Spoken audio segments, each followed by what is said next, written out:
plus grand mensonge que l'on nous a appris, c'est de croire que ceux qui réussissent n'ont jamais échoué.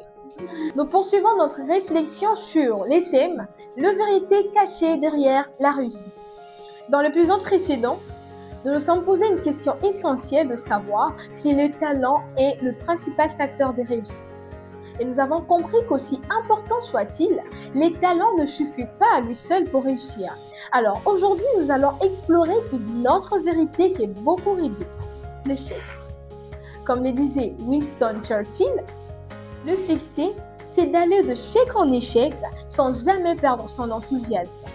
Cette pensée nous invite donc à réfléchir sur une autre vérité aussi souvent cachée derrière la réussite, le rôle de l'échec dans notre parcours. En effet, nous avons tous certainement connu l'échec, mais nous ne lui donnons pas tous le même sens.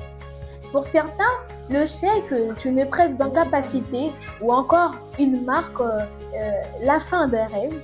Pour d'autres, l'échec est pris comme le commencement ou le début d'une nouvelle opportunité. Dès lors, une question mérite toute notre attention. Est-ce que l'échec est un obstacle qui nous éloigne de la réussite ou une étape qui nous y conduit? Découvrons-le ensemble. Combien de rêves ont été abandonnés à cause d'un seul échec? Et combien d'étudiants ont renoncé à leurs ambitions après avoir échoué à un examen? Combien d'entrepreneurs ont fermé leur entreprise après avoir connu une perte financière? Ou encore, combien de personnes ont renoncé, ont cessé de croire en elles-mêmes parce qu'elles ont simplement connu un revers? Peut-être vous reconnaissez dans l'une de ces situations. Alors, permettez-moi de vous poser encore une question. Est-ce réellement l'échec qui détruit un rêve? Ou est-ce la décision d'abandonner que l'on prend après un échec? La plupart d'entre nous voient l'échec comme un verdict.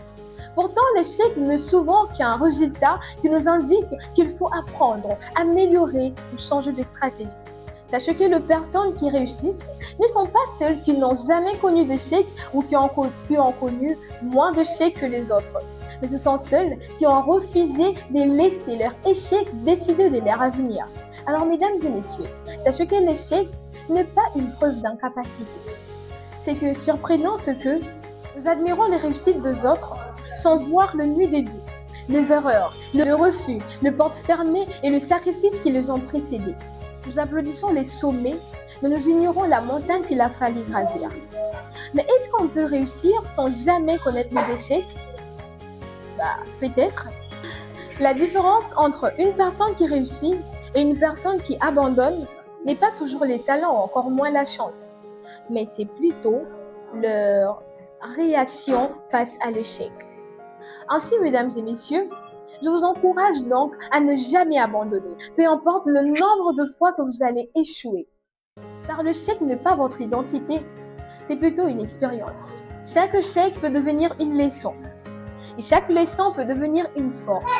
Et chaque force peut vous rapprocher de la personne que vous aspirez à devenir. Alors, n'abandonnez jamais.